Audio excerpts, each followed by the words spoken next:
who pulled up for a catch-up. It's really here from 947 Afternoons. And if you're here, it means you've got taste. Go ahead, enjoy the moment you missed. But don't ghost me. Weekdays, 12 to 3 p.m. on 947. I'm loud and way more fun in real time. And yeah, there's more audio magic waiting for you right here on Prime Media Plus. Comfort ends where Marawa Sports Worldwide begins. Lastly, Brother, please, when you come to Cape Town, just inform me, Brother. I will make all means to see you with my naked eye. I thank you, Brother Berito. I also want to see you with my naked eye. Make it next week, my friend. Make it next week. We're going to be down in Cape Town. We'll be broadcasting from there. It's #MSW. If it's shaking sport, we are already on it. Now, there's been a debate over technology in football that has reached boiling point. The championship clubs have slammed the door shut on video reviews. International football journalist Joe Cran, when you look at the likes of Spain and Italy, Germany, the second tier, Joe, they use VAR. So what does England risk by standing apart? It's difficult to say, really. I'm not sure they risk anything. I think one thing they do risk is the fact that there are going to be big decisions that go against clubs in big games. And, we've got the playoffs coming up in a few weeks' time, and there could be a bad decision in the playoff that cost the team a spot in the Premier League, and decision means hundreds of millions of pounds. #MSW. Rob, I see similarities with English Premiership and Betway Premiership. That look at the team that is leading. Orlando Pirates is leading the log. It's number one on the log. Arsenal in the English Premiership is number one on the log. Then look at the teams that are seconding, that are behind the log leaders, which is Mamelodi Sundowns as well as Manchester City. They do have the game in hands. Both these teams have game in hands. Mamelodi Sundowns have 2 game in hands, while Man City is having 1 game in hand. So I see those similarities in English Premiership versus the Betway Premiership, and it's interesting, bro. Everybody will be behind his remote. The remote will be on the hand, bro. This is where sport breaks, bends, and gets told straight. From the president of Swimming South Africa himself, Alan Fritz. But talking about tasks and what you put out, you've set a target of 20 plus athletes. How realistic, Alan, is that, and what gaps still need to be filled? We're pretty much there, Robbie, in terms of 20 odd athletes. I know there's still quite a bit of debate amongst the selection committee, but the executive should get the team in the next couple of days to ratify. Marawa Sports Worldwide on 947, Vuma FM, Rise FM, and Sowetan Live. 50 days. That's all that stands between us and the World Cup. Clear your calendar. Warn your boss. The beautiful game is about to take over. Into the galaxy of greats! Let's go right here on MSW. All I can say is, if you had one opportunity to ask Seb Blatter a question, what would that question be? So don't tell me now. Just send me a WhatsApp voice note on 060-708-0484. Otherwise, you can call us later on 011-883-8947. And if you had one question to ask a man who sat alongside Carlos Alberto Pereira at the FIFA World Cup here in South Africa in 2010, you had a question to ask Coach Pitso Mosimane. Anything. What would that question be? Again, it's the same procedure. There's something special. Before I officially open the show, the countdown is on. 50 days. That's all that stands between us and the World Cup. Clear your calendar. Warn your boss. The beautiful game is about to take over. Into the galaxy of greats! Let's go right here on MSW. It's as simple as that. It's 50 days to go before the FIFA World Cup, and some people have been saying, where's the excitement? Where's the hype? We had hype when, South Africa was hosting in 2010, but we're not seeing much. You're not hearing much. The world has kind of gone mute. It's a massive occasion. It's the biggest sporting occasion in the world. But yeah, that's why today we're going to be reliving that. We're going to be pumping it up right here in studio. So be a part of it. We'll head off to Zurich. Live conversation with the former president of FIFA, Seb Blatter. And as I say, in studio, he's already here, Coach Pitso Mosimane. So welcome to it. It is #MSW, Marawa Sports Worldwide. Proudly brought to you by Hollywood Bets. Let's go! The moments you remember. The games you can't forget. Marawa Sports Worldwide on 947, Vuma FM and Rise FM. Powered by Hollywood Bets. Maybe it's a case of Varvazye, hey? Varvazye, back in 2010. And that is why 50 days, just 50 days until that world comes to a stop. I mean, every breath, everyone's eyes are going to be turning to the grandest stage of them all, the 2026 FIFA World Cup. Well, from the streets of Soweto to the stadiums of the United States of America, Canada, Mexico, dreams are being sharpened. And believe you me, squads are being finalized. History is quietly preparing to be written. But tonight, though, we don't just talk about the World Cup. I mean, we break it down with the man who has lived the pressure. He's also commanded that touchline at times under immense pressure and also conquered the continent. He's a serial winner, a tactical mastermind. I mean, a leader who didn't just open the doors for African coaches. I think you look at it and you say he kicked them down, those doors. I mean, from lifting the CAF Champions League to proving his pedigree across the borders, across cultures, across football's biggest stages. And he is not just part of the conversation, he defines it. That's a coach, Dr. Pitso Mosimane, who's here in studio. Coach, good to see you. Welcome to Marawa Sports Worldwide. Evening, Rob. What an introduction. Thank you. Humbled, as always. Thank you very much. 50 days. Can you believe it? That's all that's left until South Africa heads off or should be kicking off a World Cup in a similar manner that you did back in 2010 against Mexico. Yeah, time flies and the countdown keeps going. As you said, probably different when you hosting it and when you are not the host. More pressure when you host. Anxiety, expectations, readiness of the team. Yeah, all that. And not only on the technical side, also the structures, are the stadiums ready and all that. That's what we faced. But now at least all those pressures are gone. We just have to focus on the organization of the team, administration, and most importantly, the game, right? So what's going to happen on the green grass? Sometimes the green grass, what happens on the green grass can hide or reveal the grade or the challenges of the game. So the green grass always spikes things, to be honest.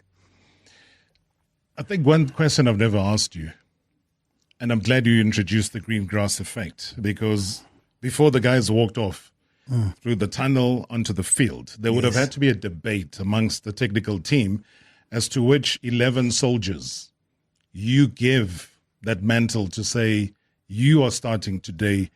At what time, how many days before the actual kickoff did the technical team decide on those 11 players? Yeah, I think if you have a team or a structure where there's no questions or debate, then you'll say maybe there's dictatorship, right? But there should be. It's healthy to have debate and opinions, but there's always one leader on the team who will say who is starting and who's not starting. But if you have people around you and don't say nothing, then it means you're dictating, or you don't have the right people next to you. So either way. Was there a position which was up for debate that maybe it took the longest to decide who versus the other should actually start the game? Well, the debate will always be there if you remember that the team changed a bit. If you look at, there's no longer Confederation Cup now, which in my opinion, I don't understand why. Because that builds the team and also measures if you are ready for the tournament. I mean, even the structure itself, logistics and everything, as the host, and also even when you are traveling to the game. I think I missed the Confederation Cup. For reasons like for us, South Africa, we had to find out how far are we. In few months' time, we'll be playing the World Cup, meaning the main event. So the Confederation Cup helped us to I can say maybe to easy up the nerves and anxiety. It was a dress rehearsal, basically. Yeah, and what a dress rehearsal than playing Spain and playing, Spain with Iniesta on the pitch, right? Yeah. And playing Brazil with Dani Alves and them on the pitch, and we lost the game in the semi-finals. In the 92nd minute, I think you remember that free kick that Dani Alves made. So, but we still had a different team because different coach. Was Pajera in the World Cup, was Joel Santana in the Confederation Cup, and Joel Santana liked to play with 3-4-3. Some people call 5-3-2. Depends. I don't like to argue whether it's a 3-4-3 because it depends how you line up on your defense. It becomes a 5. And when you attack, you leave 3 behind. So Joel Santana was famously known in Brazil for that system, and he wanted that system. A little bit of Pajera started and took over from me. Pajera from 2019, he took over from me because I was just putting the team together as an interim coach, and I played 4 at the back, and he liked to play 4 at the back, coincidentally. And we cannot say we didn't do well with Santana because we reached the semi-finals. Yeah, but maybe after that, after the semi-finals, we didn't do that well. And it created that questions. And it's right, because we're going for the World Cup. It is not experimenting or anything. And then Pajera went back to back 4, right? So it was different because when you played we had Matthew Booth, we had even Benson Mhlongo and Aaron. We played with 3 centre backs, and we had even Abo Siasangweni, So, Morgan Gould and them. So, it was different preparations, and it gives you a chance to see who you have and who's your striker and all that, yeah.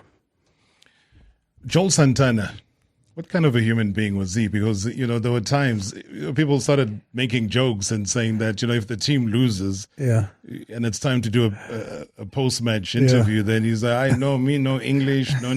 But if the team wins, he's there. He's talking about what happened in the team. But just from a behind-the-scenes perspective. Yeah, Joel was a happy-go-merry guy, very jolly, always laughing, always... even in Brazil, they know him as that kind of a coach who he even do commercials in Brazil, right? He's a happy man, right? Pajera is a little bit different character, calm, decent man, also decent top guy who has won the World Cup a lot of times and doesn't get involved in jokings and all that. But with the staff, when we are all within the staff, nice guy, talks and may crack jokes also. But Joel was, a little bit of a comedian. A jolly guy, yeah. I think, just referring to what Coach Pitso is talking about, if you haven't seen it, Joel Santana, you can go on YouTube, you can Google. He's there. He's doing adverts for Shower to Shower. Yeah, I'm telling you. He's a top man. Yeah. So you look and you say, that was our Bafana coach. The other thing that, you look at the expanded format now, so it's 48 nations that go there. Yeah. How different would things have been for you if that format was in place back in 2010? And if you fast forward to now, what will that change about the World Cup? Well, I guess this is the same thing we're talking with the Cup of Nations. A Cup of Nations was 16 teams before, if you remember. And even the CAF Champions League has been extended. Before, you would never go to a group and be a bye. You would have to play a round or two before you go into the group. But because, football is business, I guess my opinion is that more games, more TVs, more money, and then it's been extended. On the group, there's no difference because you still have to play your same number of games in your group, but you have many more rounds to go because it's many teams. More games, so you need to beef up in terms of personnel. Now the games are not less; we have more games, so probably you need more physios, more staff and all that, more traveling, data analytics and all of that. More games, a lot, so you end up maybe have to double or bring more people on board because the demands of the game says that.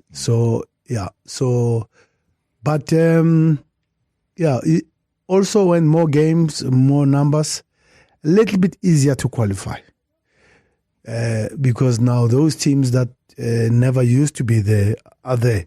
I'm not saying it's easy, but to be honest, hence we have Cape Verde in the World Cup, right? They would never have been there because it was 5 teams before, right? So the top 10 play against each other, and where's Senegal, where's Nigeria, where's Egypt there, where's Morocco. We haven't spoken about Algeria, Tunis, and everything. So now it's much, much better and financially good for football, more games. But also, I can say not easier, but could qualify more easier than before. Could. That's the key word. But to come back from the break, though, we're going to be touching base with the coach. And maybe, like he says, it was 5 African teams that were at the World Cup. So now we've doubled the numbers to 10, which for me you have a chance. Sure, it's very exciting. Yeah. But who? I mean, okay, let's save that for after the break. Who of the 10 would go through to the knockout stage? I mean, who of the 10 would be in the semi-final? Maybe that's a better question. Wednesday nights, soccer nights, your nights. Halfway to 100? No. 50 days to glory. The tackles, the tears, the trophy lift. It's closer than you think.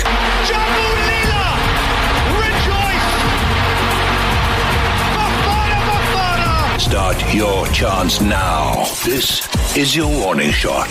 Be here. Don't miss it. It's exactly that. 50 days to go before the FIFA World Cup in America, United States of America, obviously. With everything that's happening over there, the World Cup still has to go on. Canada, Mexico are the other places where they're going to be hosting. So just as we're heading to the break, we're watching, Sky Sports News with one eye. And if you're a Chelsea fan, maybe you're not surprised by this. But yeah, that's the breaking news that Chelsea have sacked Liam Rossini following the club's dismal run of form. I mean, he's been dismissed after a little more than, 3 months in the job. If you watched the game last night against Brighton, 3-0, they lost that game. So if you have somebody like Danny Welbeck who's sitting on the bench, given his age, his top goal scorer comes in and scores a goal, the 3rd goal for them, then you know that, it was going to be curtains come today. I mean, it was the 5th loss in a row, without scoring as well. 7th defeat in 8 games across all competitions. The team sits, 7th place in the Premier League. And the hopes of the Champions League qualification is hanging by a thread. Well, one thing that's not hanging by a thread is our conversation here with former Bafana coach. Coach Pitso Mosimane is here. Lots of your WhatsApp voice notes. Also, if you want to tune into the YouTube channel, please feel free. We are live there. You can post some of your questions there for the coach as well. All right, your questions are coming in. Hi, Rob. Greetings to you and all the listeners. This is Joel from Watfield in Benoni. Thank you so much for bringing in Coach Pitso Mosimane. All I need to know is that if he can make a comparison between the coach Carlos Alberto Pereira and Hugo Bruce, what are some of the similarities these people have got in the way they are coaching Bafana? That's all I want to know. Thank you. Sharp. All right, thank you so much. Coach, when you look at similarities, are there any? Yeah, it's a bit unfair to can compare with Coach Hugo Bruce because I don't have inside information, to be honest. We can only talk about his results, which were, for me, in my opinion, are very good.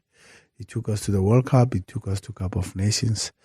I know we can say that in the Cup of Nations we have regressed a bit, to be honest, in terms of results. But from a football coach side, I think, he has done well, more than all of us since the days of Clive Barker, if you have to ask. Well, we can always say Carlos Queiroz was never given enough chance, to be honest. But that's debatable, But, Pereira won the World Cup 3 times, guys.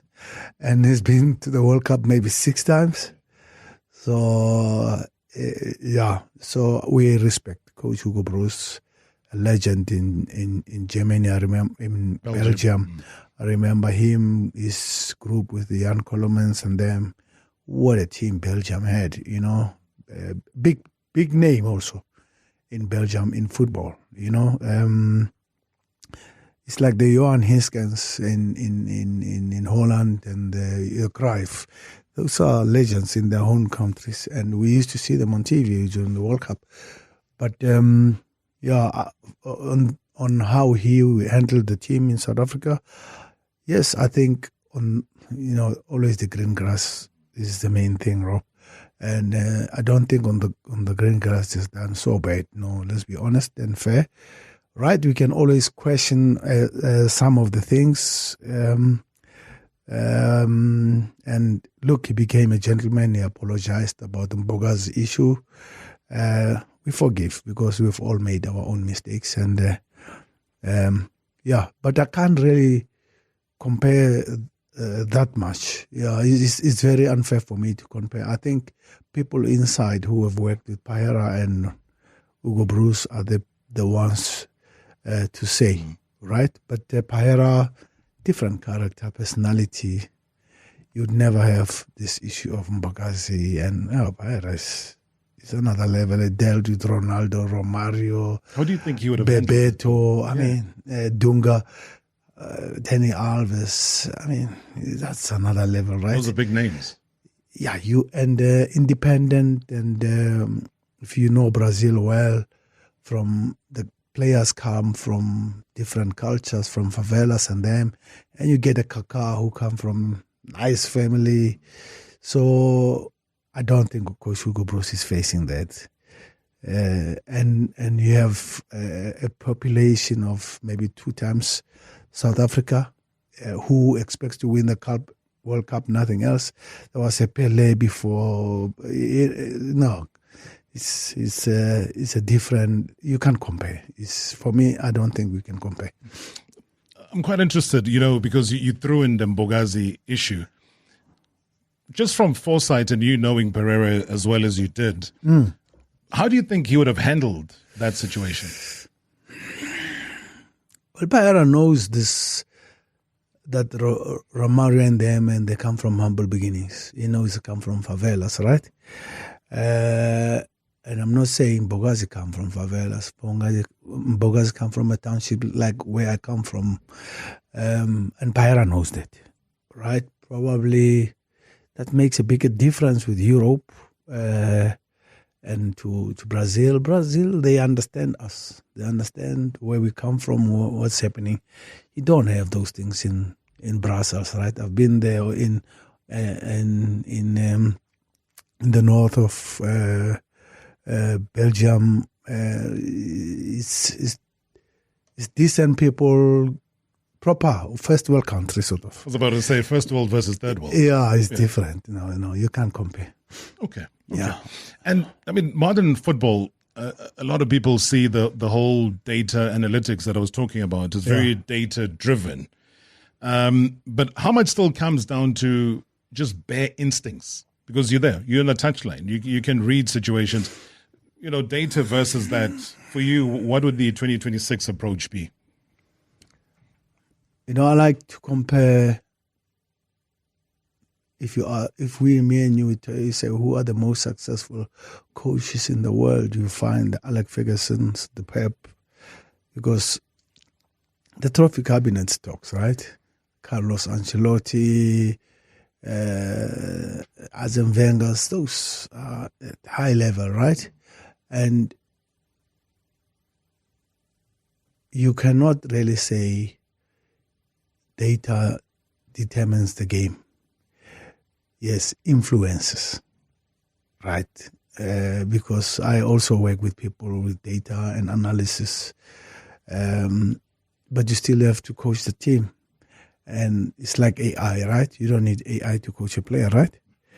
That AI doesn't work there.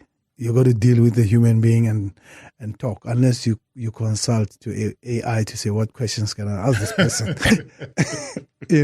But you have to deal with the player, right? And we have different personalities, characters, players who have their own opinion. You have Stephen Pienaar come from Westbury. I think you know what Westbury is like.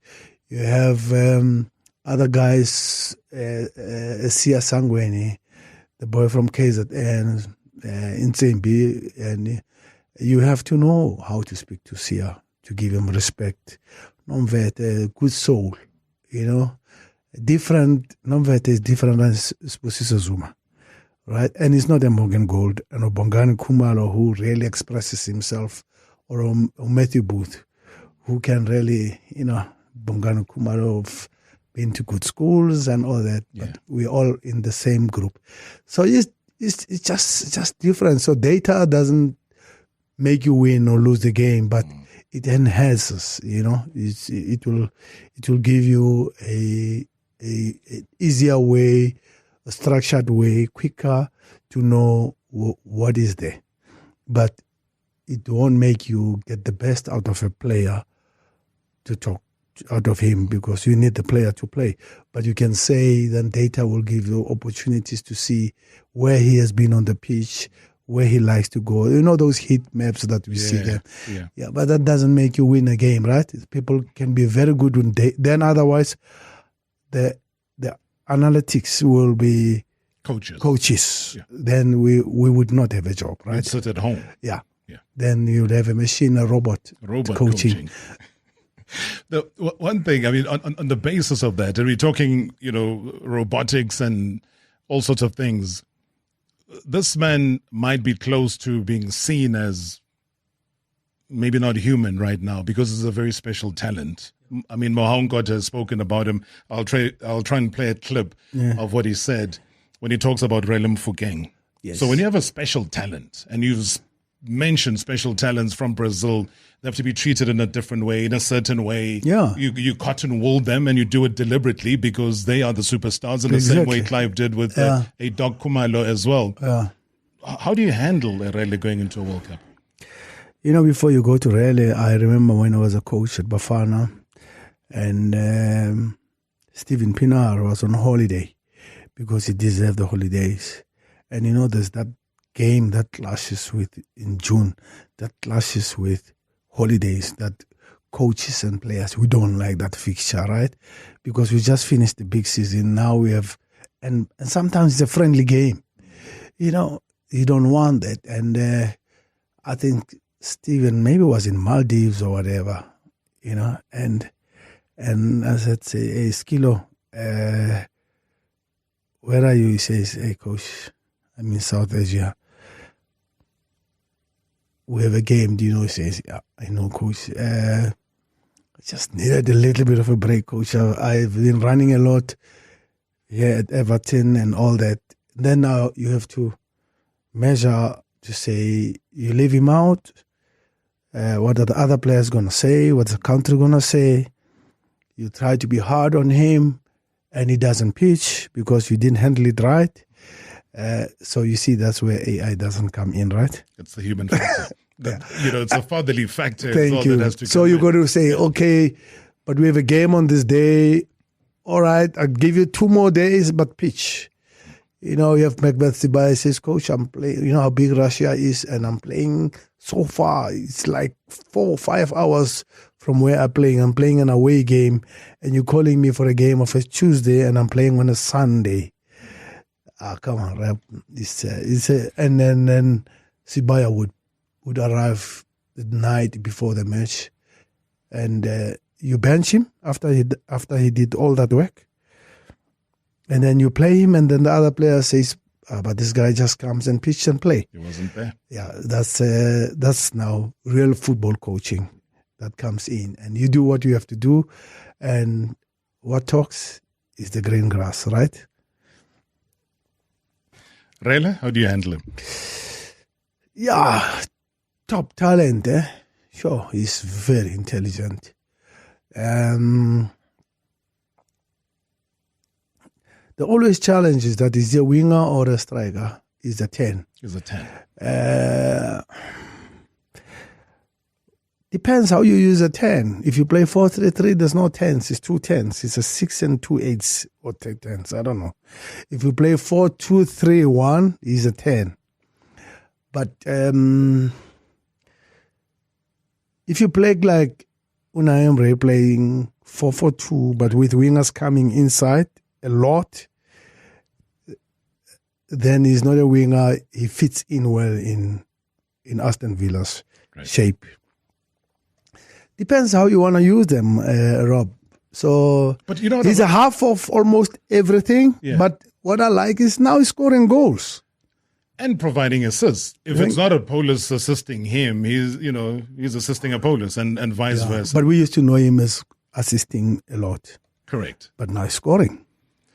The consistency. So that's the conversation, Coach, where I see Wadislam playing him. Yeah.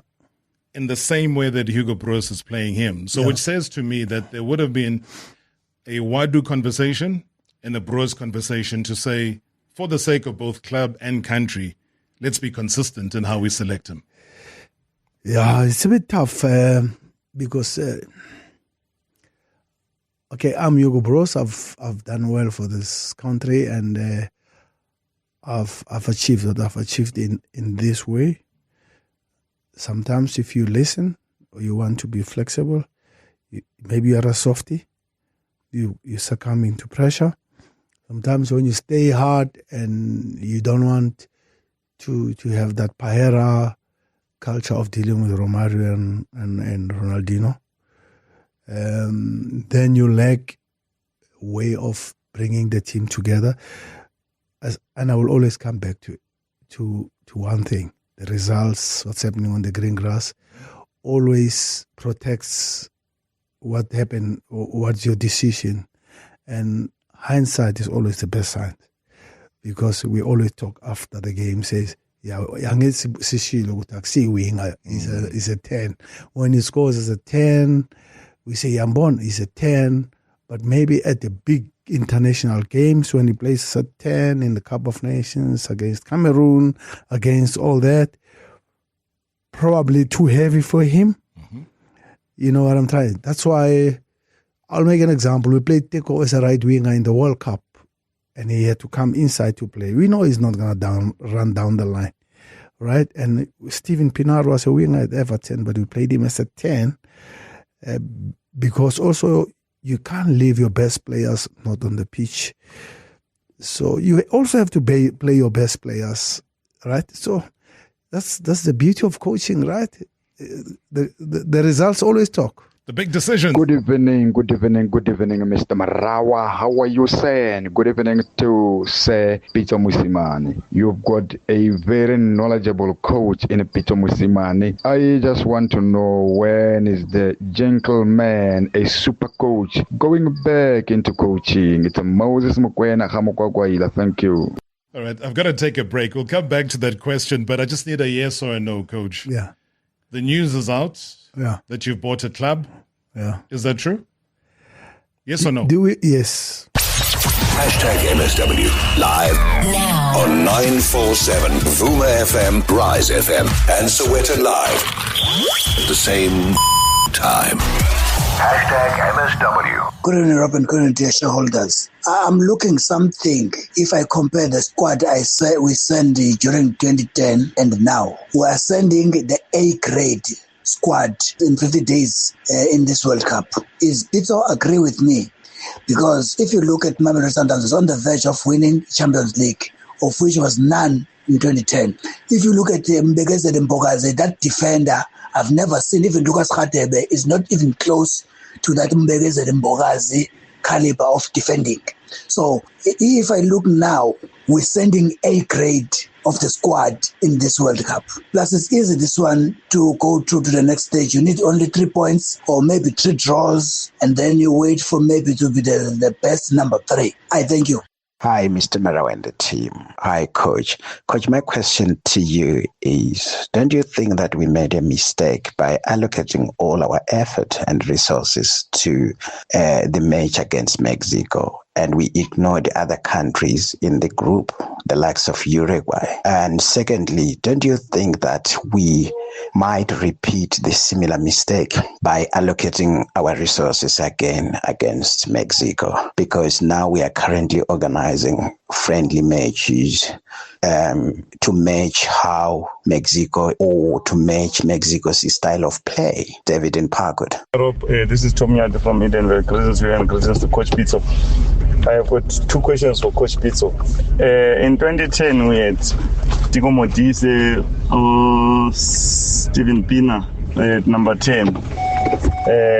This squad most likely will be having Orele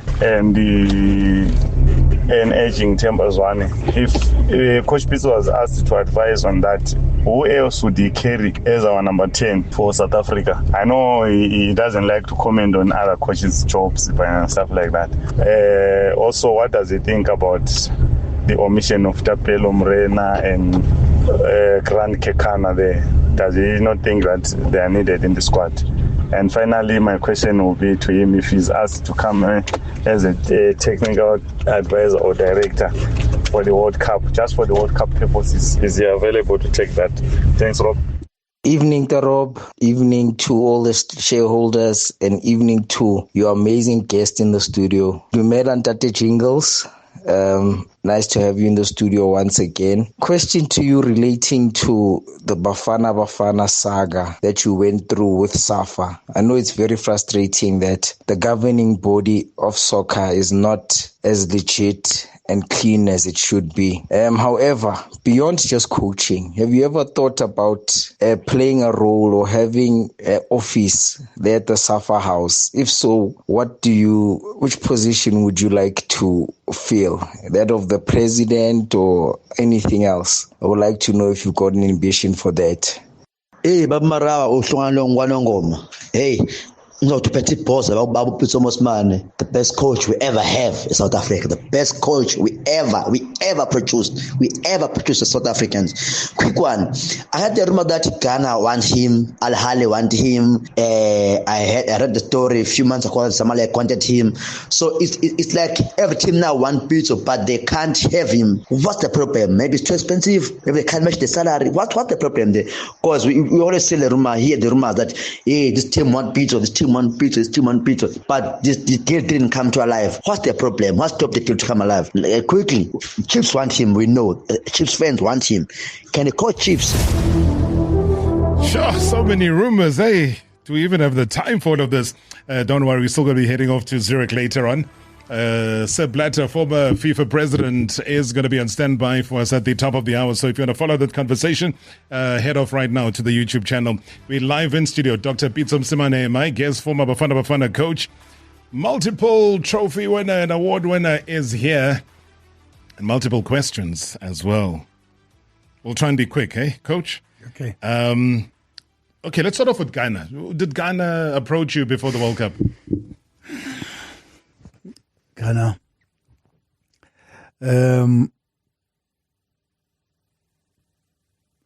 I guess there was a little bit of a talk when I asked the office said there's a talk. But the talk doesn't mean. Sometimes talks are. Maybe we just want to have the three names, and then we're finding out of the three who we want. And if you want Carlos Queiroz, you're gonna pay top dollar. We all know, right? Yes. Why not for Pitso Mosimane? You would have paid top dollar. Yeah, okay, but but there was never. You know what is concrete, Rob? Concrete is when the letter came to say, would like to have you, and can we have a conversation over this? A call from a Ghana official, for me, is not a really serious talk. And also the other thing is, do I really want to go for 2 months for one game, 3 games, 4 games? No, maybe I don't want 3 games, 4 games, right? Because for whatever reason. And maybe Carlos says, why not? Let me go have fun. Let me go to the World Cup again, So it depends how you see it. If you ask me, it can be a little bit not too well for me to go for 3-4 games. Is it limiting? Yeah. What do you want to achieve? I mean, because it looks like the structure of what they did for Carlos Queiroz is that they've given him obviously those games, and then given him an incentive structure that says if you qualify for knockout stage and get to the semi-final, then we look at your long-term contract. Carlos Queiroz is a big coach, guys. Let's be honest, and a very respectable coach. Maybe he feels I've got nothing to lose. Let me go. Right? And maybe I look at it differently than him. I've had now 9 months, easy 10. So recharge batteries and everything. So do I want for 3 months again and look around again after? No, maybe not. Right? So because that's one of the voice notes, Coach, that was saying that whether it's Algeria or west part of Africa that are looking for you, but then there's always talk, Rob. There was a talk in Algeria. There's always talk. There is talk. There was a talk. There's still talk in Egypt. There's a talk in Tunis. There's always talks. But is the talk centered around Coach Pitso Mosimane going back as a head coach of a national team or a head coach of a club? Look, there's somebody talking to us about Libya national team, right? But do you really want to go there? I don't know. To Libya? Yeah. I mean, do I want to go there? Maybe not, right? And sometimes if you see how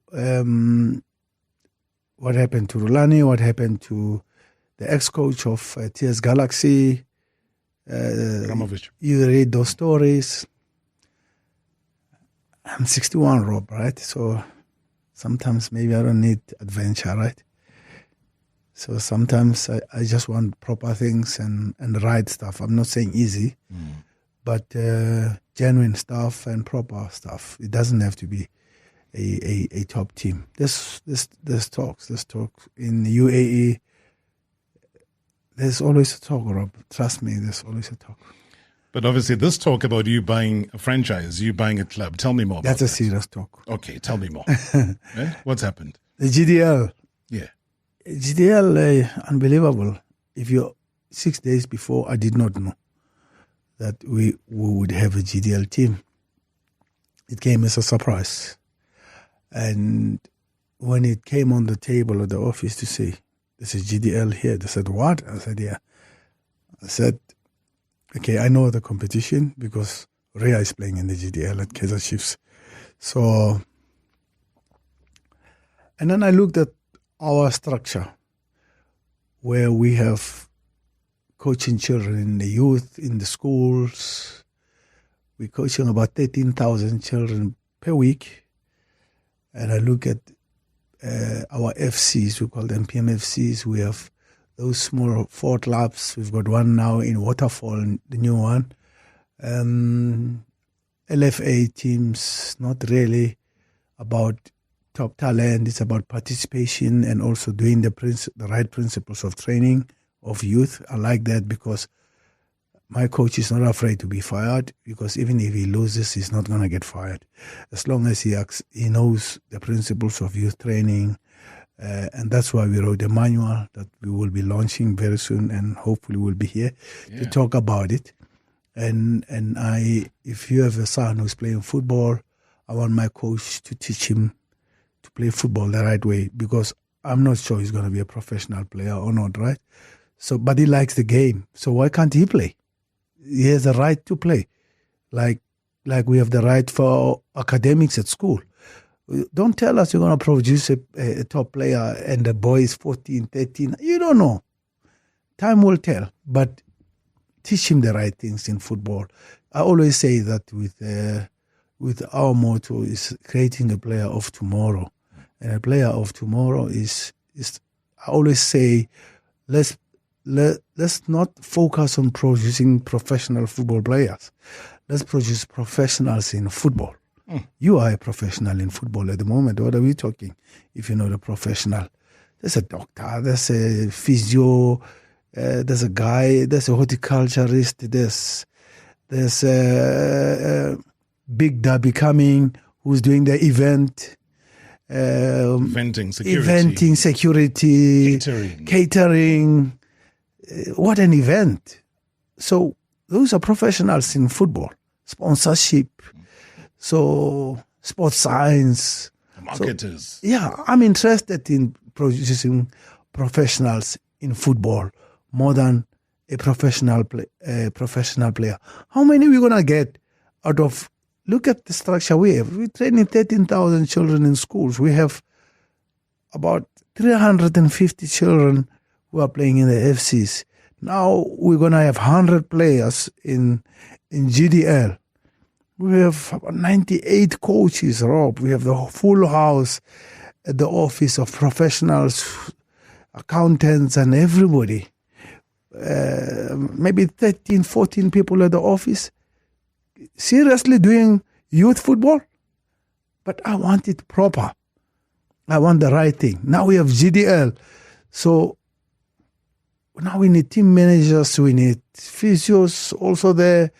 So I like football to give opportunity to anybody who likes it. We all played it. Doesn't matter how good you were. We played, we know what is an overlap. Everybody will tell you what's right back because we played at school, we played in the streets.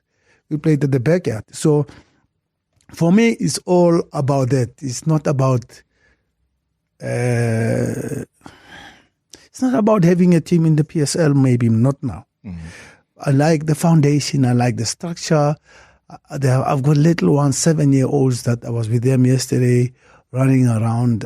It's so it makes me happy. Football from the heart. Yeah, football from the heart. And then you have 11s, 17s. Now you're going to have 15, 19. It's a whole ecosystem. That's what I like. So now I can say we have the youth ecosystem. No space in between. All right, let's pick up on that conversation. I know exactly where to pick it up from because it is top of the hour. I have invited that we spread it across into extra time. Coach has agreed. Seb Blatter is finishing off his meeting. We'll chat to him. Even if we need a comfort break, we'll take a comfort break, whatever it takes. There's voice notes, there's everything. But you know what? Marawa Sports Worldwide will continue, though. As I said, you can migrate across to the YouTube channel. I know a lot of you are there already to pick up on this conversation. He's saying that he's got the ecosystem. He's got exactly what he's always wanted as far as structure is concerned. He also talk about the work that Dr. Kanyeza has implemented and what he will pick up from that. So, hey, 50 days to go. This has been Marawa Sports Worldwide, proudly brought to you by Hollywood Bets. The thrill, the drama, the action. Let the game begin. Marawa Sports Worldwide on 947, Vuma FM and Rise FM. Powered by Hollywood Bets. #MSW. Live now on 947, Vuma FM, Rise FM and Soweto Live. At the same time. #MSW. Previously on Marawa Sports Worldwide. Rise up, yeah. From the president of Swimming South Africa himself, Alan Fritz, we're seeing a transition phase here, Alan, in South African swimming, or the start of a new golden generation, as I would call it. Yeah, I think you nailed it, Robbie. There is a new golden generation coming through. I mean, it was the Amy Kenny's showdown in PE with Peter Kusia. They were most probably the best of the breed that was there. But don't forget, 200 meters breaststroke, Kaylin Corbett. Our money is on her for a medal. Caitlin Lange swam really well. Arabian in the fly. Rebecca Miller, you could see she wasn't tapered fully. She trains in New Zealand these days. She's a phenomenal athlete, and I expect a lot from her, particularly at the Commonwealth Games. This goes up to the underdog. Keep on keeping it what you love. #MSW. #MSW. Good evening, Mr. Rob. It's Fulfilling here, and good evening to MSW Shoulders, and good evening to Dr. Coach Pitso Mosimane. Now, I mean, firstly, congratulations on, his side completing their, affiliation to the Gauteng Development League. I think maybe this is a massive step. Maybe the talent that he raves on so much can be seen by majority of the shareholders that really do consume youth development football in the manner that they do, and maybe rave on about players that they believe should be in prominent PSL teams, and maybe the youth national teams as well, like your Amachita, Amachimbos, and so on and so forth. So this is a very, very good approach, very good start, and I'm very happy for them in that instance. But to the man himself, I mean, as a coach, if you were Bafana coach, well, God willing, that happens in the near future, what sort of tweaks would you make from the squad call-up from the last FIFA break, and as we look ahead into the FIFA World Cup? Because there are some players that many believe don't even deserve a spot at the World Cup, and there's some players that people believe should be called up by Coach Hugo Broos as far as the World Cup is concerned. Because we're 50 days away from the World Cup. What changes would a Coach Hugo Broos make, be it goalkeeping, defense, midfield, and maybe the forward position? That's what I want to find out from my guest in studio. Great show as always. Thanks. Good evening, Rob, and good evening to Dr. Coach Pitso Mosimane. For me, Rob, having watched Relay and Ime Akon at GDL and the prospect of watching them at the World Cup will give me a full cycle of their careers. Very excited for that. And Dr. Mosimane, I'm pleased that your academy will be competing at the GDL. And given how often I've also seen you at the GDL matches, I'm very confident that you have the strong understanding of the league. But I'm very interested to know, how is the academy planning to balance player development and winning games, considering that at GDL level, you compete for 12 points every weekend, under 14, 15, 17, and 19. And relegation is determined by a cumulative number of points a team collects, irrespective of whether you're good in under 14. But lastly, want to know if Ria is injured, because he's my favorite player, and his absence at Kaizer Chiefs under 15 is felt with the number of goals that are scoring recently, because he's a lethal striker. His absence has been felt. All right, so GDL under the spotlight, huh? Very encouraging to know that. Our interview as we migrate onto the YouTube channel. So thank you very much indeed for sticking it out. I can see a lot of questions that you've posted on the channel as well. So acknowledging everybody that is part of the conversation here. Dr. Pitso Mosimane, my guest tonight here on the show. As we've said, been celebrating countdown. I don't know if it's celebrating. I don't know if the world is even aware that there will be a World Cup in 50 days' time. How's your son? I believe he's injured. Yeah, Ray has been out for 6 weeks. He was on a cast. Yeah, he's back. He's doing his rehab. He was limping while walking. Now he's walking. His speed is improving on the walk. He's young. They heal quicker. So he will be back. He has missed maybe 2 months, I think, of the game. So it's part of the game. I mean, but how do you react? As coach now. Never mind, being the father, but the game. And you know how youngsters want to just be on the field. Now you got to say, listen, calm down for 2 months. Yeah. How do you keep him in check so that he doesn't lose the mental game? Well, sometimes we're lucky because Rea is a little bit of a character. Sometimes I expected Rea just to be a little bit of a cheese boy, but he's strong-minded. Yeah. He wants to get back on the pitch. He's working hard. It's unbelievable. He's training. He's working hard. Rehab. We support him. Also, support is always adds value. And sometimes I look at other children who come from humble beginnings. He's got a bio. He's got a physio. So sometimes I said to him, I never had these things, eh? It's a lot. But you just said you. You see, so he will be back. He got a trial now. A week before he got injured, he got a trial. Where? In Spain. I'll tell you later. I don't want to be putting it. Yeah, but a good, strong team in the La Liga and good youth program. Yeah. Okay, not Barcelona and Real Madrid. Maybe everybody must come down. You never know. No, not that. Right? But proper team in terms of youth development. One of the best youth development programs. And people will say, maybe the dad made a call. No, I didn't make a call. There's a lot of people who scout. They have a lot of scouting that they do. In the GDL, as we say, all the games are on the app and some on Sunday they're live. So you will see 10, 15 games just played. So you don't make decisions on highlights because no agent sends bad highlights. I've never seen a bad highlight.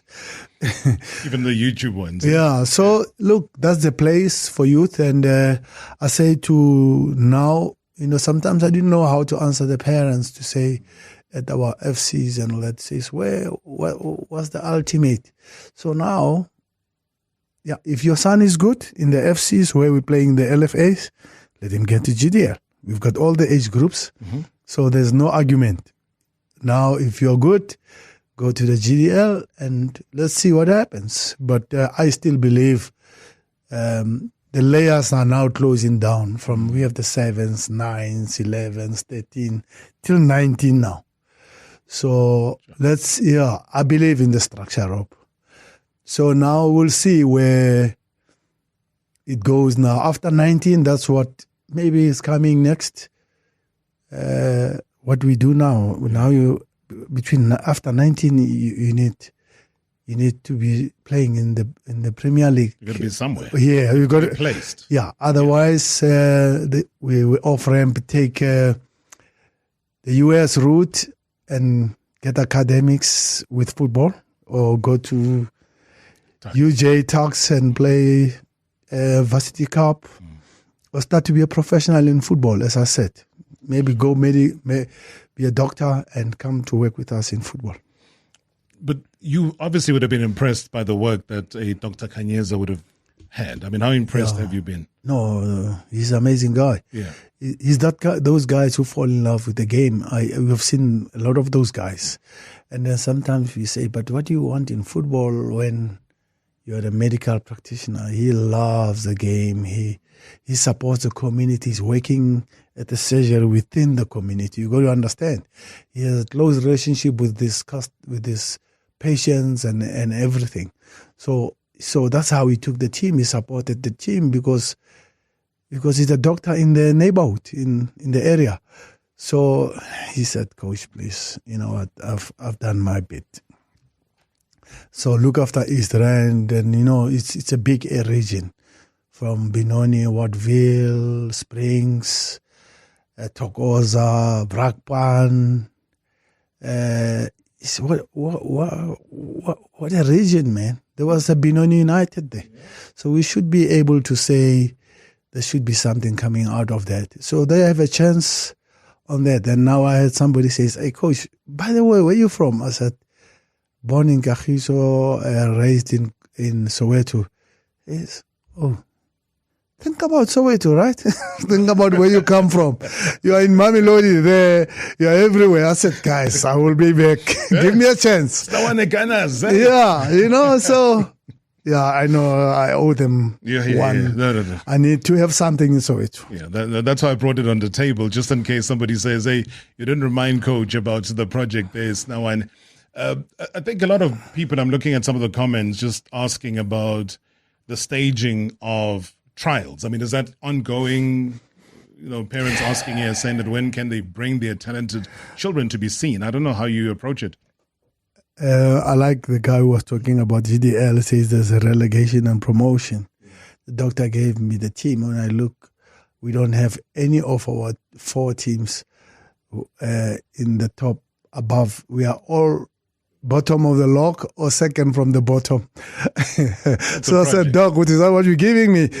He says, yeah, you're the right guy to take over. You can just turn this thing around. And you got to understand, I don't even know the names of the players and checking the structures, the coaches. And I don't want to be that guy who talks about football and don't follow the principles. I had a meeting with Safa, make sure that everything is right. I check everything. And coach, remember C license on the bench? And now looking around and I must walk the talk. So I can't. So now coaches, we're looking for coaches. I don't know, players. Do we have the right players? Are we bottom of the log because we don't have players or we don't have structure? But it's organization and everything. And also just speak to Javupule, Bomkonza and them to say, guys, help. Is there any talent that can play in this space? There's Bernard Park. I come from the Recher Park. We've got boys from Recher Park. So I guess with time it will be okay. That's why we run trials, because we want to say, if you never had an opportunity and you have talent, please come and play, but show that you're better than what we have. I think it's a fair call. You were talking about structure. One of the voice notes early on, before 7 o'clock, they asked about you. They asked about your involvement or maybe future involvement in SAFA within the structures. And they say, is that something you desire to say that, I know the SAFA. I have played, I've coached within and under the umbrella of SAFA. Does Pitso Mosimane foresee himself within a leadership role within SAFA other than coaching? Well, I still participate in SAFA, in coaching, education.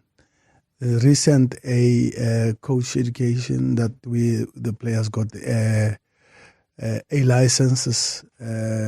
We have got coaches of Polokwane City, Badela, Mbazo, Aaron, and them. They were there. So I instruct about leadership and all that. I always help. But would you go, like now, there's going to be an election for the president of SAFA. Is that something you look at? Look, I believe that I wanted to understand the ecosystem of football. I knew professional football. I knew football at the highest level, meaning age group-wise. I did not know youth football.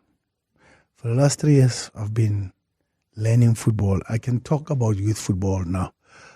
Wrote a manual about youth football, went back to my football federation, presented, it's like a curriculum of how you coach 7-year-olds, 9-year-olds, 11-year-olds. Because I said, I've put the cart before the horse. I have clubs, I have that. But I don't have a manual. I don't have a curriculum. So I looked around. I said, okay, I don't find it. So what do you do, coach? Right? Research and put this thing here together and give a coach who is in a rural area in Ngandla and say, I've seen you coaching the boys. What age group are you coaching? He says, I'm under 11. Chapter 4, focus kuyo, was good. This is how you coach the under 11s, the size of the pitch, the size of the ball, the number of players you should have, the time you must play, what do you address. You can't take in academics, you can't take a grade for book of mathematics with niggas about to grade 1, and then you're saying they're stupid. No, they're not ready mentally, right? So then I put those things right, and then it's there. Now it's layouts, printing, and then I say I want to teach with these things, and then have to go to the CETAs and say no, lento ngati novel lento. So if you want to write a textbook, this is how a textbook is written, because you say you want to educate about it. So those are the things that I keep putting us back. But I also don't want to document that somebody from UEFA come here. You have coaches here from Europe, right? And then they look at this thing, they say, hey, what is this thing? So I just want to make sure that the principles of UEFA are there, principles of FIFA are there, principles of English FA are there, La Liga are there. So if they're saying this is not the right manual, then it means your whole structures are wrong yourselves. And they've built Lamine Yamal, they've built Thierry Henry at the academy in France and all that, right?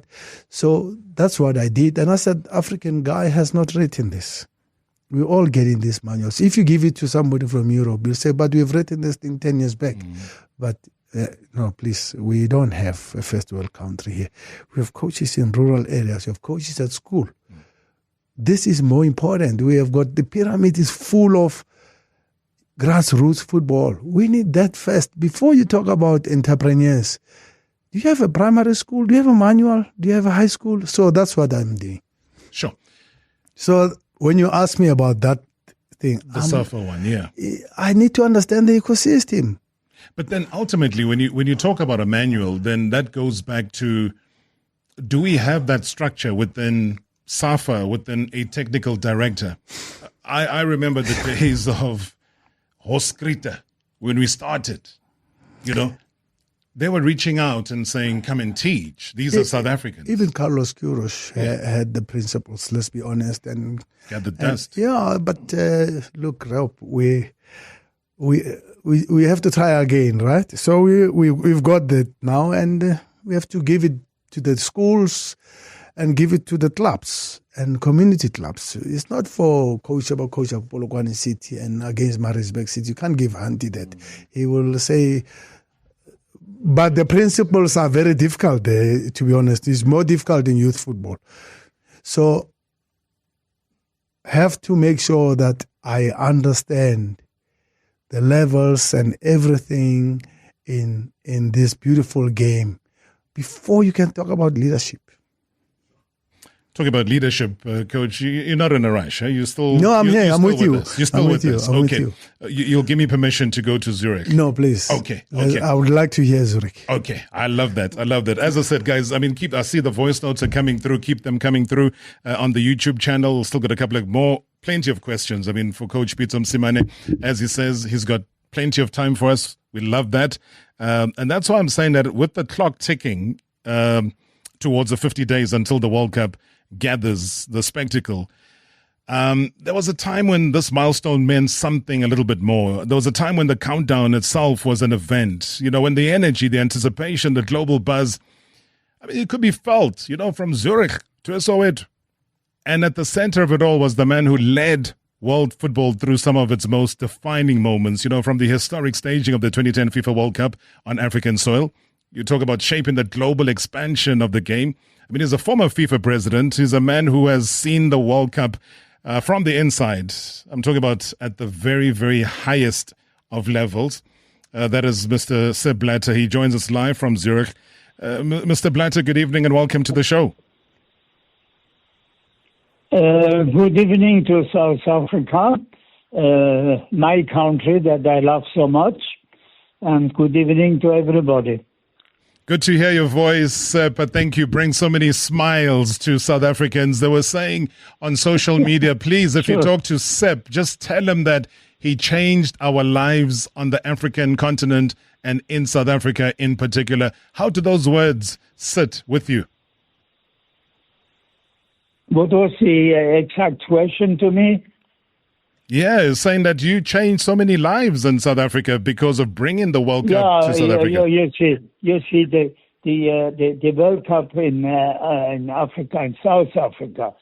It was the first this World Cup, and I had to take this decision because already in my development programs I have loved so much the continent, and I would say from the downside of the Sahara was my Africa, and in all my development programs, and then becoming the president of FIFA, one of my ideas was one day I will bring this World Cup to South Africa, and then in the first occasion or opportunity, it didn't work, but it worked in the second one. And that's why I was so proud that in 1970, the World Cup was in South Africa. And I'm still proud to say that it's the only World Cup in South Africa since. And the next, there will be a part somewhere in the northern part of Africa, but not in my Africa. And that's why I'm so happy tonight to be with you directly to express my not only satisfaction, but my joy to speak with you and to speak about the World Cup and some other things around the world. Seb, today obviously marks 50 days before the FIFA World Cup happens in the United States of America, Canada, as well as Mexico. I remember 2010, there was a lot of noise around this milestone. Right now, though, I mean, I don't see that global activity. I don't see those campaigns that were there before. How do you perceive this? What has gone wrong? Yeah, now something very, very important has changed in the organization of the FIFA, which I have told my FIFA with all national associations around. And now the football is still attractive, is still very popular, but the specific World Cup, which will start now in mid-June in United States, is a very specific, very special one. I only hope that once the kickoff has been given, then the football will be back. Because so far, in the last year, we do not speak about the football there. We speak about immigration, we speak about politics, we speak about war, even war. And this is not the right, let's say, the right companion of a World Cup. When you organize a World Cup, even now in 3 countries, then the year before, 2 years before, you speak about football and not about all the problems that people going to the World Cup, they will face problems, it's very expensive and whatever. Now, it is, I would say, FIFA has lost a very good opportunity to present this World Cup in a very positive way. Now we have to wait that the kickoff is given.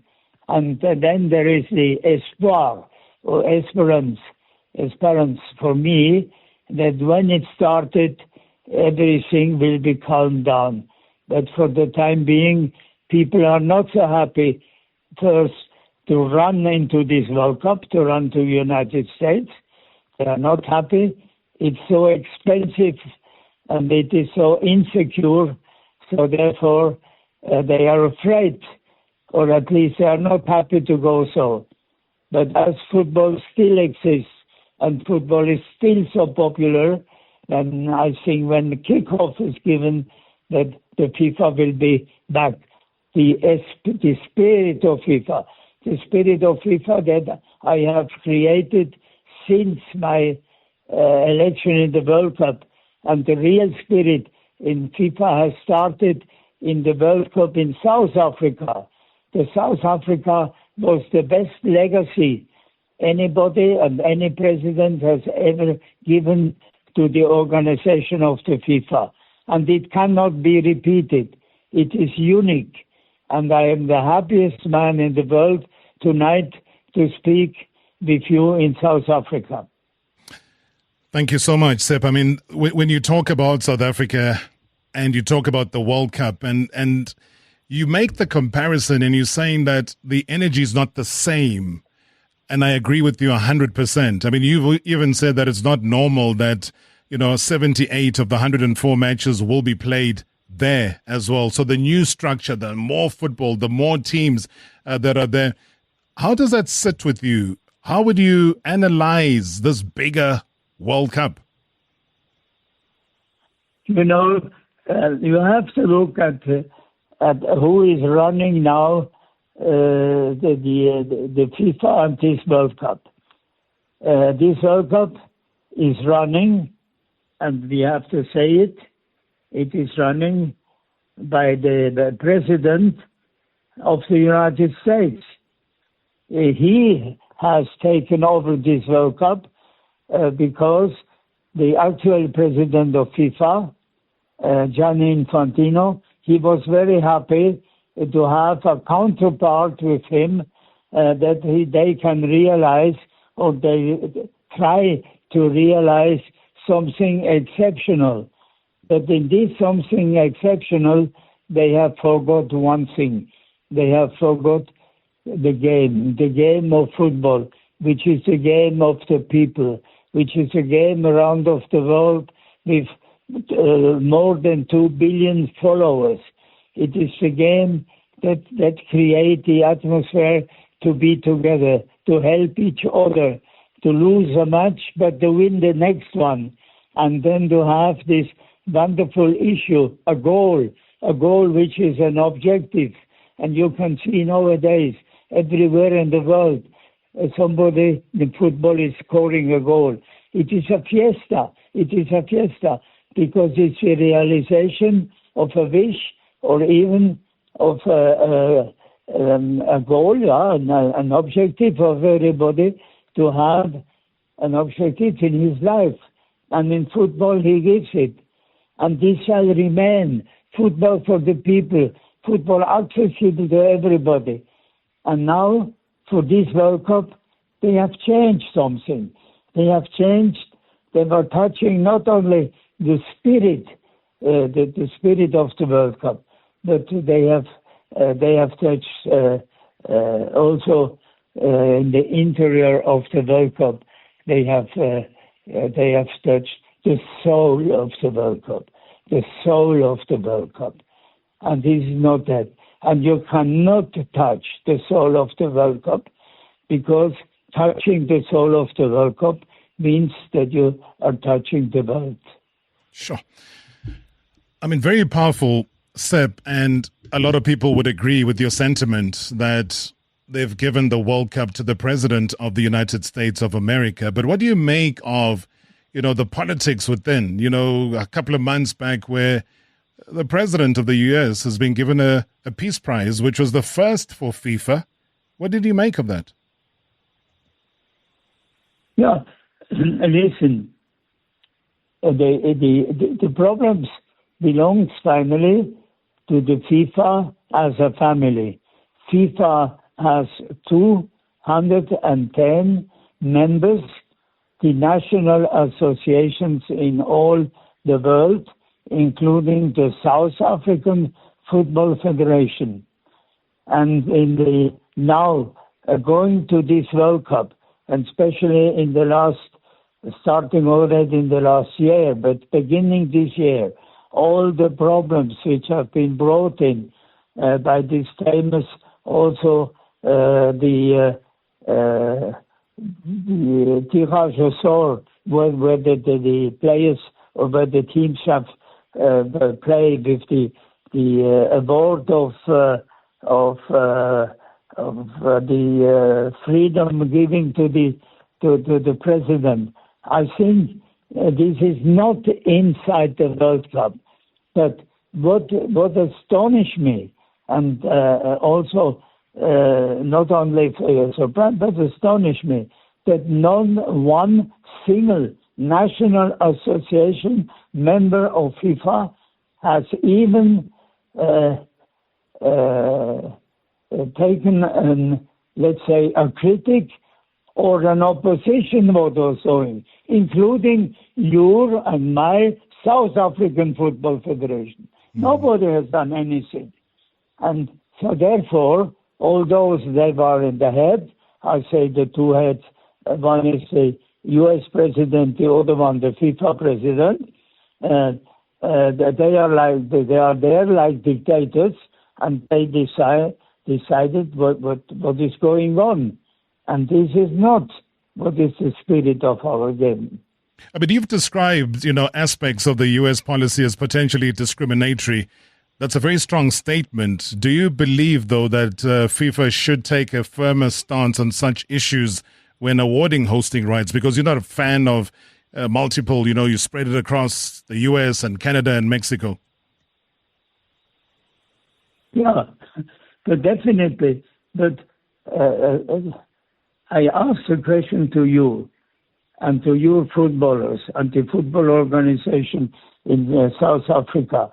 Who is now conducting the FIFA? At a certain time, at my time, we have had a president and we have had an executive committee, and then we have had congresses to lead the FIFA. Nowadays, FIFA is led by one person, the FIFA president, and for this World Cup, which is USA, it's also a little bit in Canada and Mexico, but a little bit, because it's USA, they want that, USA. So it's a FIFA president with the president of USA. So where is the FIFA nowadays? The FIFA are the members, but the members, they have all agreed and they go and play there. So I can only, I will not criticize members of FIFA because these are also, they have been all my members, and I think that being the president, I was really the president of all members of FIFA, and specifically I was even criticized at a certain moment that I have too much attention to the African continent. Maybe a quick question, just away from the World Cup. When you talk about the African continent, and this just comes to mind here, Seb, has been what was spread right across the world after the Africa Cup of Nations, the AFCON tournament given to Senegal, then taken away, obviously pending the outcome of the CAS case of the appeal. What did you make of that whole issue? Senegal, the winners, we saw it on the field, they got the trophy, and then now, seemingly, it's Morocco who are the African champions. Listen, I am disappointed and absolutely not satisfied. Now you are in Africa, and I have tried to give to the African continent not only the World Cup, but also the feeling that Africa in itself can be a wonderful part of all in life in the world, not only in football, but especially in football, and they can show how they can organize the football. And now they organize the African Cup of Nations, and then they had a winner of the African Cup of Nations. Now they don't know who's the winner finally. But it is disappointed. It's a shame for Africa. Why is it they are not able? Why are they not able to solve the problem inside Africa. Now the whole world are speaking about why you are not able to declare who has been the winner of the African Cup of Nations. I am disappointed, really, for my Africa. I am crying for my Africa. How should we resolve it, though, seeing that we are where we are? And they just cannot. You listen. I am not a judge. I am not a judge, and I am not a general auditor. But I was so totally convinced that if you have an African problem in Africa, then solve it for the benefit not only for Africa, but for the world in general. And in football, it should be easy to do so. But don't ask me what is the solution, because I'm not a judge. Yeah. No, fair point. You know, I look at you and I say, former president of FIFA, we got a World Cup in 50 days. And as a former president, do they invite you? Have you received your invitation? Would Seb Blatter be going to the World Cup? Absolutely, yeah. Okay, but now they have forgotten in FIFA what I have done for football. But this is not important for me. The important is, and now I'm very happy that I can speak to South Africa and my South African friends now by radio, that I'm still fond of. And then speaking about South Africa, I can never forget Mandela, because Mandela, he was a grand seigneur, Mandela, and he finished by saying, you should always forgive, but not forget. And I accepted his message, and I bring it through my life, even in my private life. And I was so happy to have met this outstanding chef d'etat. I was there when he was introduced as president, and that this is also a very good thoughts or thinking that I have. And then with the football organization in South Africa, they have organized a World Cup there. The Football Federation, they have made a wonderful job. Where are these people now? They have done this wonderful job. I think the president is still the same, but I don't know exactly. But they have done such a wonderful job. It would not have been possible for FIFA and for me to organize this World Cup with our organizing committee. We needed the help of the South African people, and they have done a wonderful job. And they have helped me and helped FIFA and helped the world to present this exceptional World Cup in 2010. It has never been, they tried to match it everywhere, but never. They just came about the success, that the fullest World Cup I have never met is the World Cup in South Africa. Sure. Seb, I think as we begin to wrap up our conversation, I got a tweet here from Makeba who says that please make Seb Blatter understand that his groundbreaking drive to bring the FIFA World Cup to South Africa meant a lot to millions of South Africans, and that his legacy in that regard will never, ever be forgotten. Thank you, and God bless you. Thank you so much. I appreciate you, Seb. All the best to you and the population. Okay.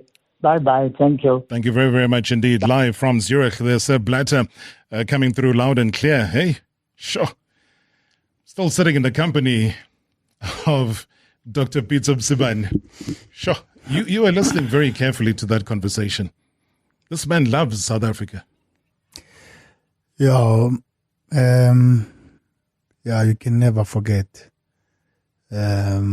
the president of FIFA giving us an opportunity to host this wonderful event, the first in Africa, and successfully done so. Trusted us, believed in us, changed our lives. We're sitting with my daughter here, Lily, in the studio here. She was part of the McDonald's of the what do you call the walk-in? Yeah, walkings, and he doesn't forget the experience of that World Cup. So we as a family at home, because Moira was a technical leader of the organizing committee, LOC, on the technical and stadia infrastructure, training, grounds and everything.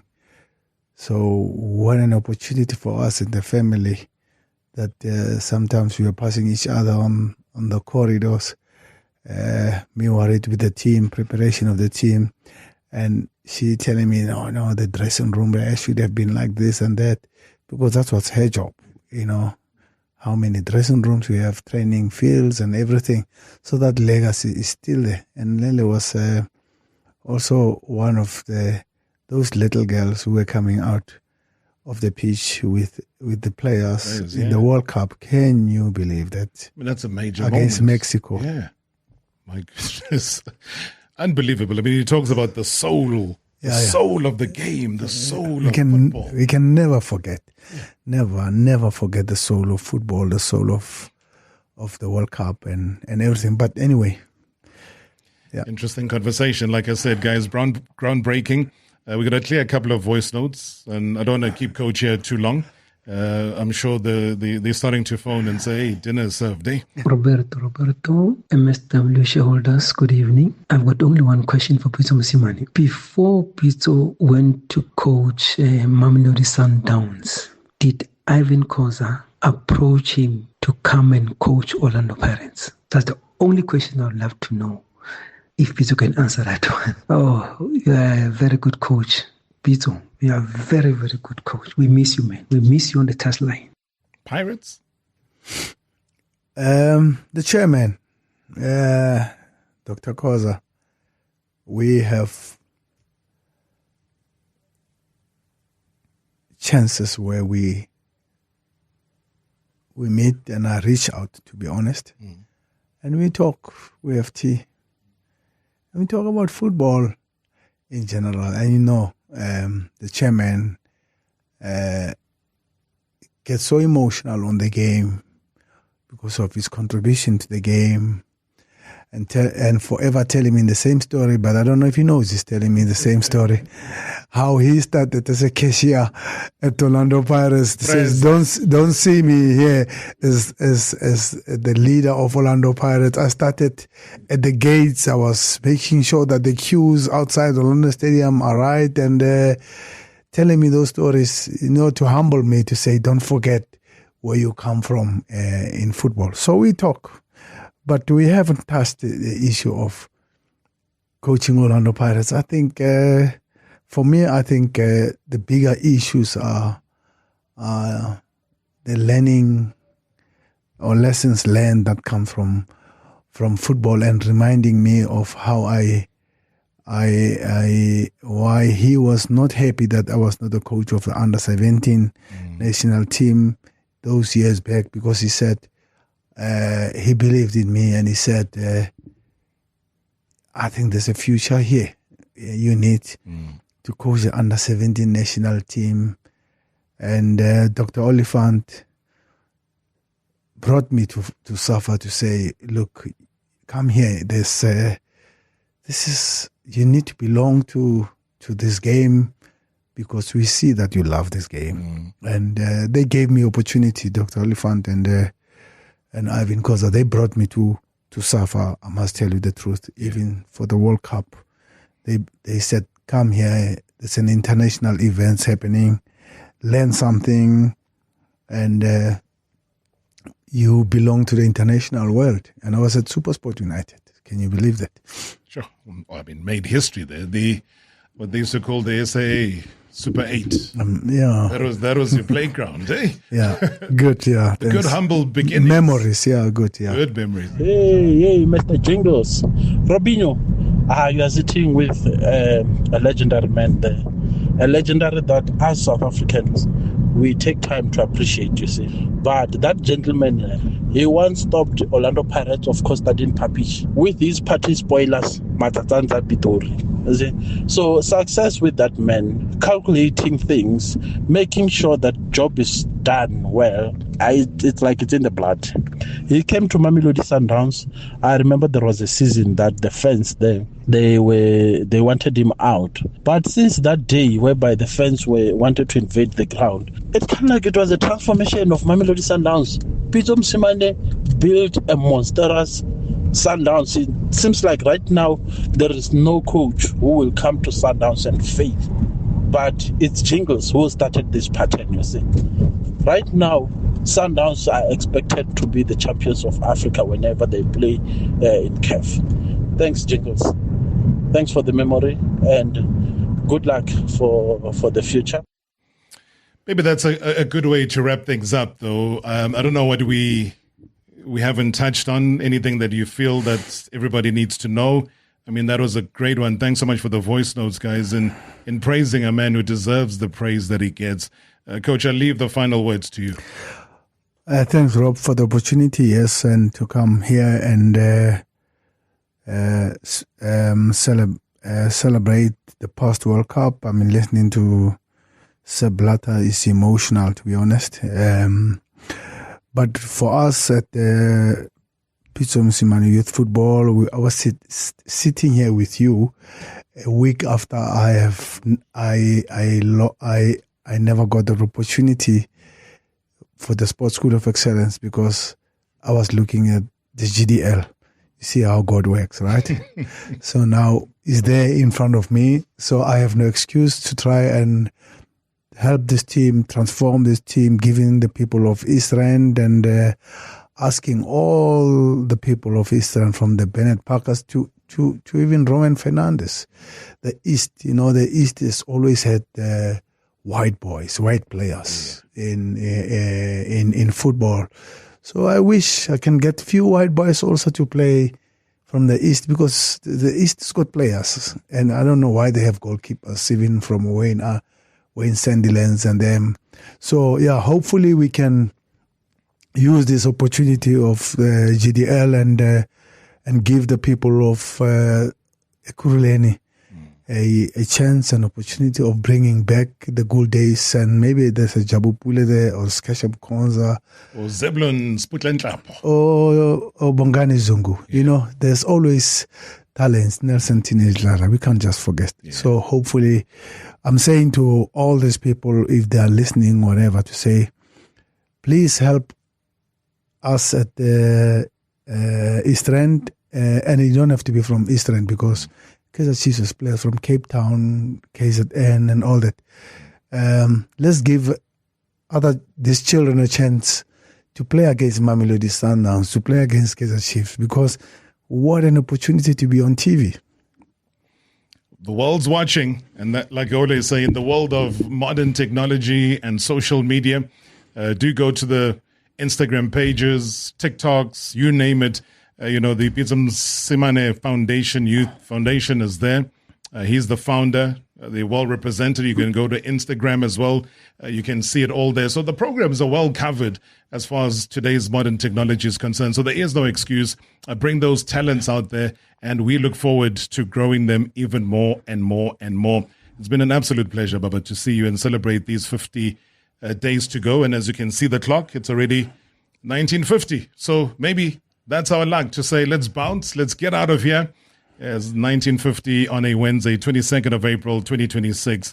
Dr. Pitso Mosimane, thank you so much, Baba. Look forward to seeing more of you. Thanks for having me, Rap. Thank you. Appreciate it. And thanks for everybody that's sat through as well. The team that's given us extra time, that's worked with us. Always valuable working with the MSW team here. The flexibility and commitment and sacrifice, we don't take that for granted. And we'll meet again tomorrow, being a Thursday, #MSW. Catch you then.